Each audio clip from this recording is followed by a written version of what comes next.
come to expect something that hasn't manifested. So you say, well, money isn't coming easy to me, and I'd like to be like that guy, I'd just like to expect it. But how do you expect something that hasn't been happening when you've been noticing what's been happening? What's the obvious answer?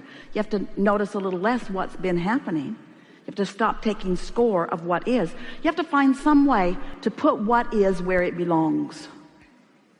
You have to put what is where it belongs in the past tense category. What is no longer matters, because what is does not have to continue to be the regurgitated active vibration. What is doesn't have to be the active vibration. What's wanted can be the active vibration. But what's the payoff for you? What are you going to focus on in order to stay focused on the vibrational reality rather than the manifested reality? How do you get yourself to focus forward instead of backwards? How do you stop looking at what is when what is so compelling? Something else has to be equally compelling. Let's play with this just for a moment. Do you enjoy a feeling of clarity? Do you? Do you like to feel so clear in your mind that you know exactly what you're doing? You know, when you click into that, you know those moments in time when clarity is just so strong that it feels to you like you just can't get it wrong, at least not right now. Things are just really clicking for you. Is that something worth focusing on? And is it a condition or is it an unconditioned? We know these words sound awkward to you, but we're wanting to somehow cajole you into not facing reality anymore. Your reality is the platform that you bounce off of. But if you let it be what you are giving your undivided attention to, your reality will hold you apart from your motion forward. So you have to find a way to put reality where it belongs, which is past tense. It's old news. What's already manifested isn't where the sweet spot it is, isn't where the action is. It isn't where the energy is. It isn't where the fun is. It isn't where the leading edge is. It isn't where the new ideas are. It's the hatching of the new idea. It's the experience of the new rendezvous. It's the turning the vibration into a thought. It's the receiving of the thought. It's the conscious awareness that you've received a thought. It's the emotional feeling of worthiness that the thought has come, and the emotional feeling of positive expectation that that's going to amount to something. And every single thing you want, no matter what it is, material object, state of being, lover in your bed, pile of money, doesn't matter what it is, every single thing you want is because you believe you will feel better in the having of it. So if we can get you to just for 2 days, say, what's the feeling that I'm reaching for? What's the feeling? So as you offer that vibration, and we began using the word spew because we wanted you to feel the spewing of it, the offering of it outward, because we wanted you to get the sense of the way it moves out beyond you and affects everything that you walk into for a while.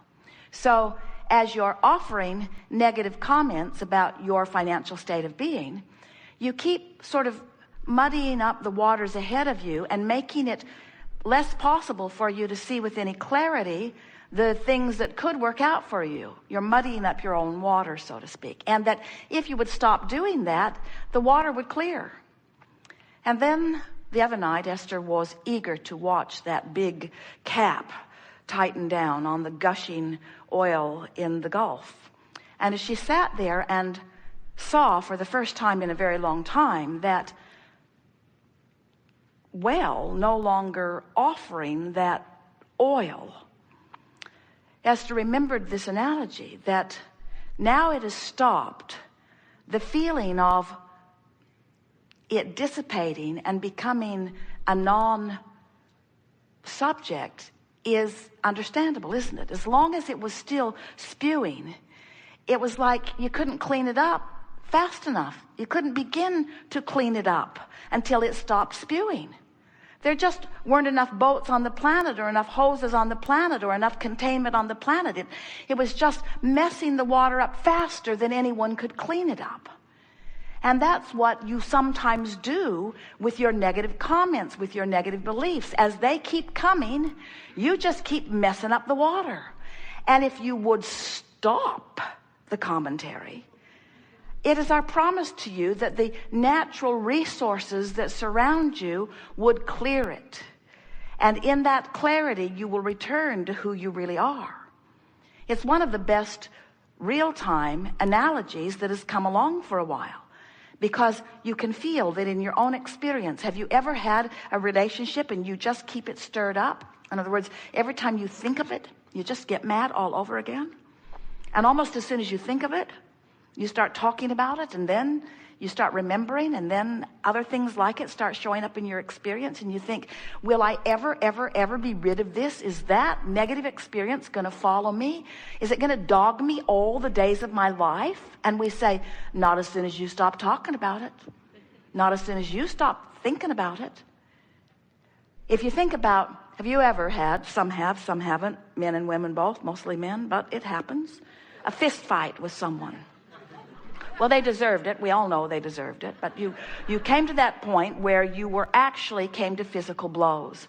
But there was a point before you threw that punch that if you had held back from it, it would have been better. It would have been better before your nose was broken, wouldn't it? It would have been better before they put you in jail, wouldn't it?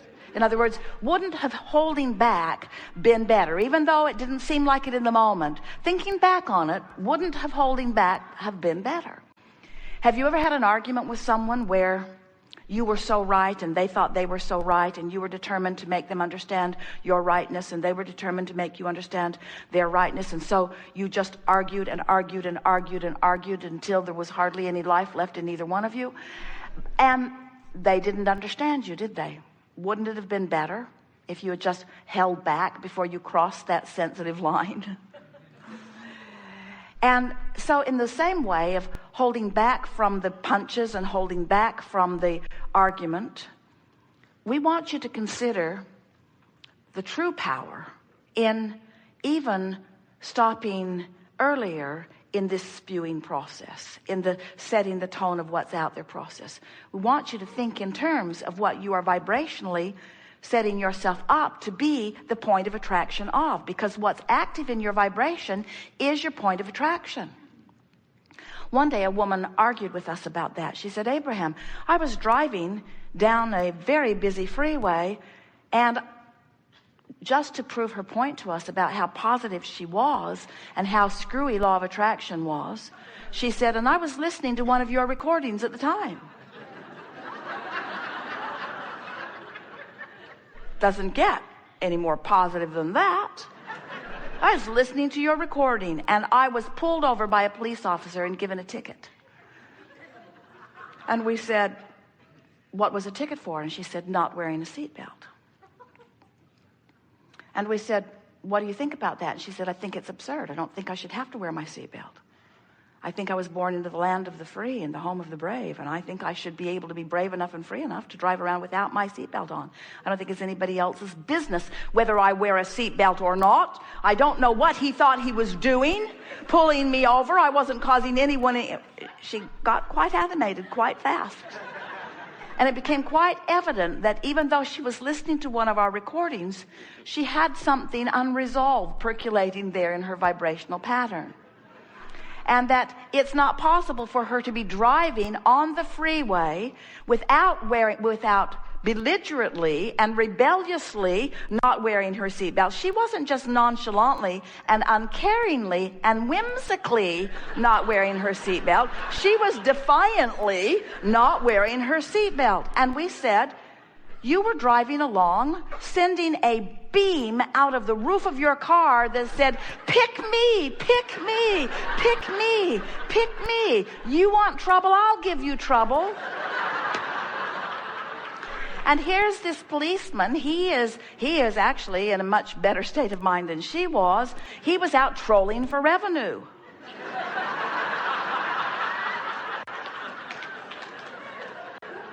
And they were a perfect vibrational match for one another.